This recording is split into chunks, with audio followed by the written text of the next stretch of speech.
I love all of our partners. Every last one of them is extremely important. But I guess I would say if fun was involved, I would say that it would have to be some of the entrepreneurship programs that we operate.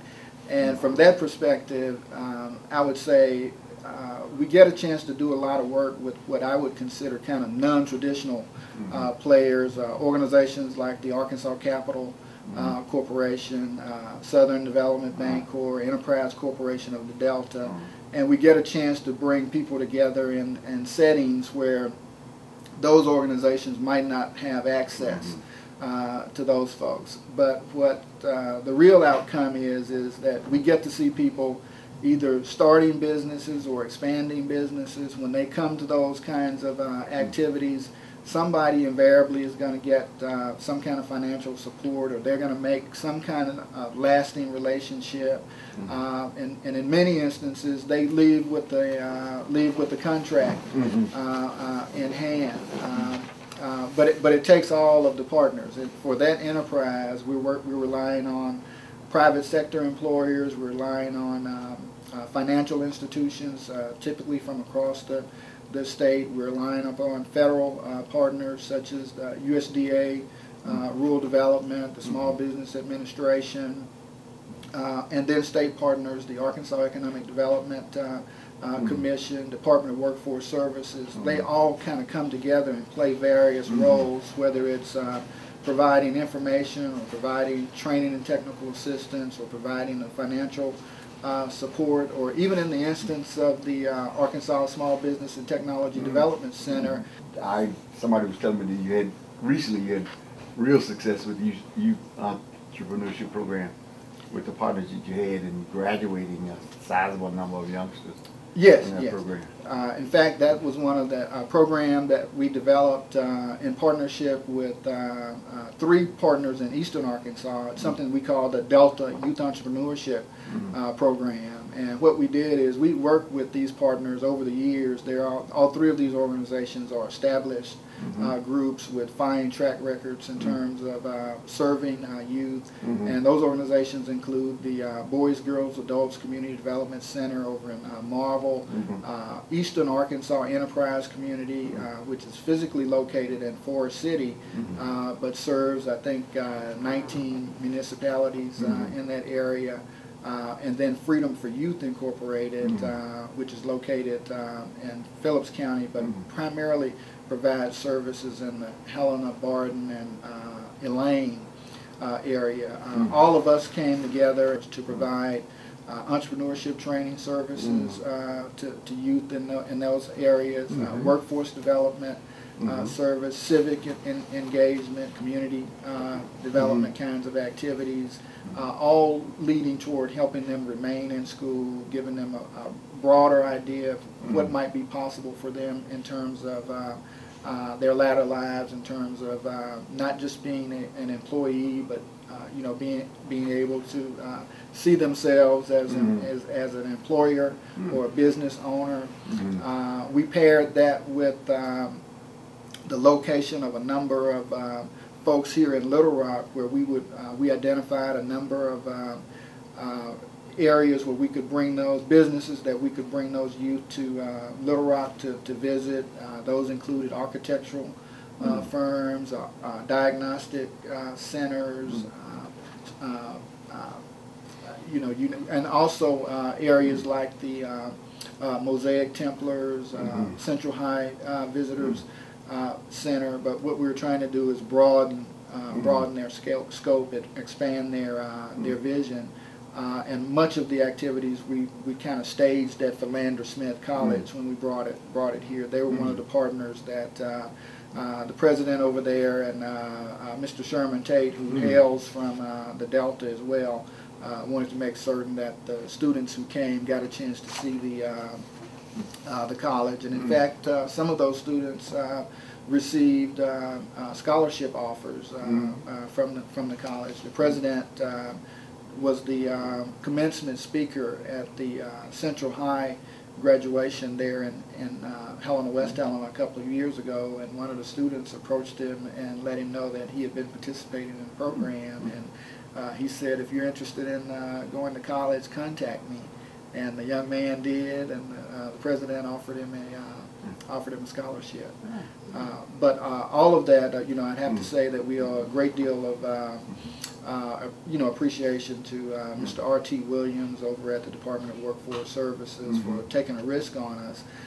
And then they also funded the program last year in a two-year cycle. So this year we had 80 youth that were funded through the Department of Workforce Services receive work assignments in various businesses around the area.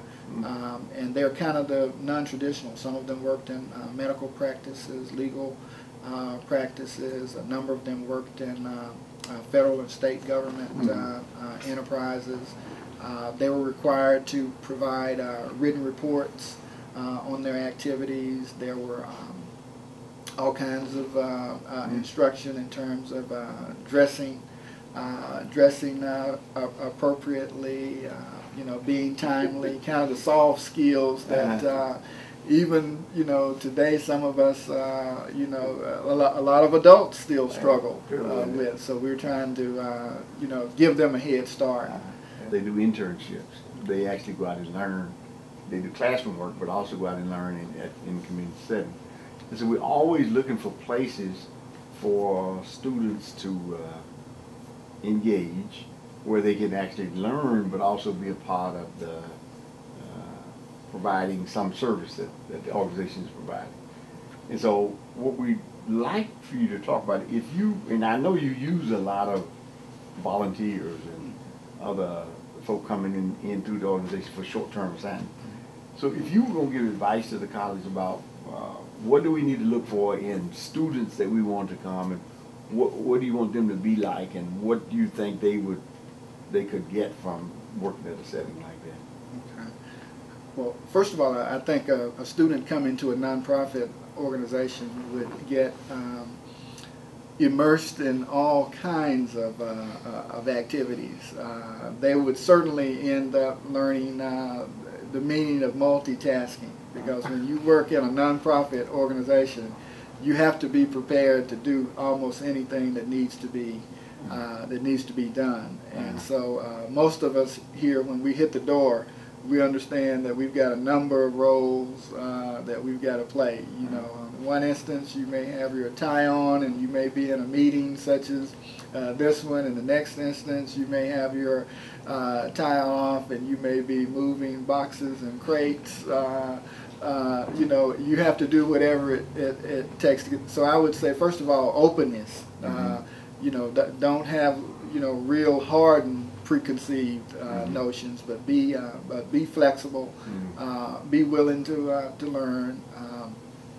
Probably be open to the fact that if you come to a nonprofit, we may not be on the cutting edge of things like technology and things of that nature, and I know that in many instances, students who are just coming out of the out of the college setting, they've been exposed to all of the state of art, and so they come with expectations that you ought to have this, you ought to have that, and so sometimes we may not have as many gigabytes or whatever as may be required.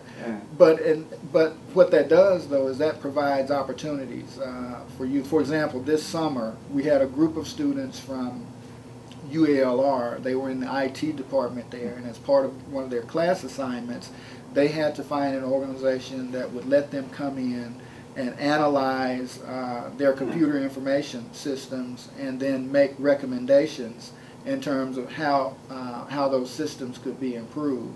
And so they sent a 3-person staff over. It just happened to be three young men, and they came over and met with our MIS person. They met with me. They reviewed our systems and technology, and they made a number of recommendations that once we're able to implement them will be extremely helpful.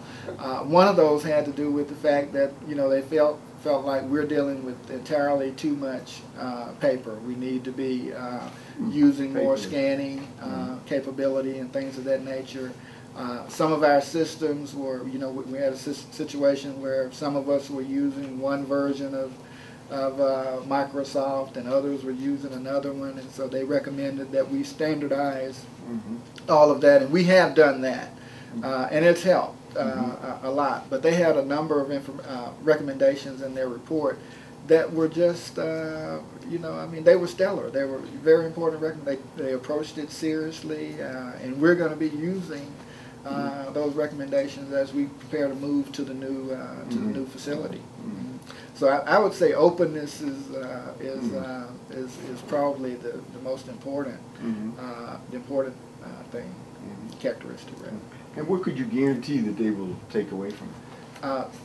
They will get a chance to interact at probably levels. I say this. I remember when I came to Arkansas Human Development Corporation years ago. I got a chance to take on assignments and projects that if you were to if there was a comparable position at in the private sector, it would probably be at the vice president or senior VP level. So what would happen is they would first of all get access, to our board of directors.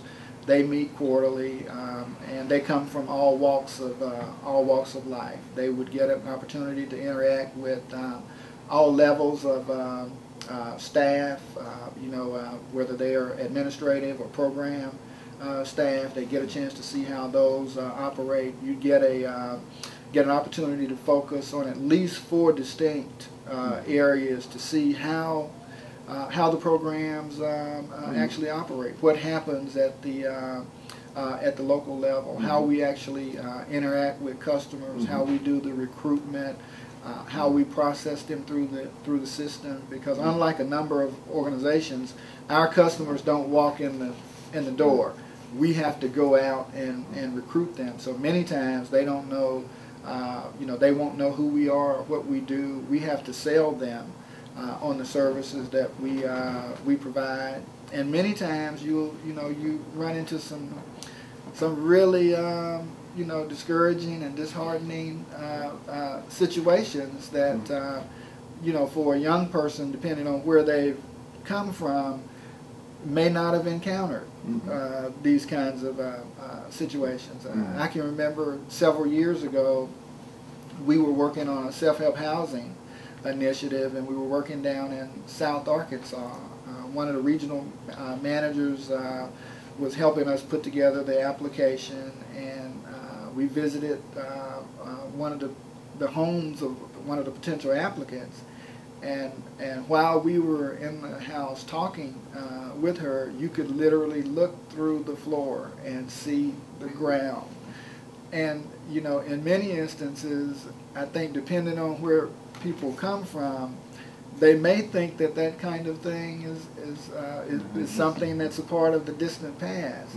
But we have a lot of people around the state who are really living in challenging situations and circumstances, and they get a chance to see both sides of the spectrum. They get a chance to operate with people at that level, but they get a chance to also operate with people at the policy-making level who can help make the decisions that would provide the resources to maybe help people acquire a better standard of living. Well, any other advice you want to offer? Well, certainly you want them to, not only open, but you want them to be creative. You want them to come in and, be willing to roll up their sleeves and get busy. It's kind of one of those situations where, if there's a situation that you can encounter in life, if you're working in a nonprofit, you're more than likely gonna see it here. It's one of those situations where you have to learn to do more with less. So there's an area for creativity that's very important. You get a chance to, if you want to write, there are any number of opportunities for you to write, because we're always, as a nonprofit, looking for opportunities to reach out to you know, private foundations or other government programs, or to include other partners. So you'd certainly get a lot of writing experience. You get a lot of research experience.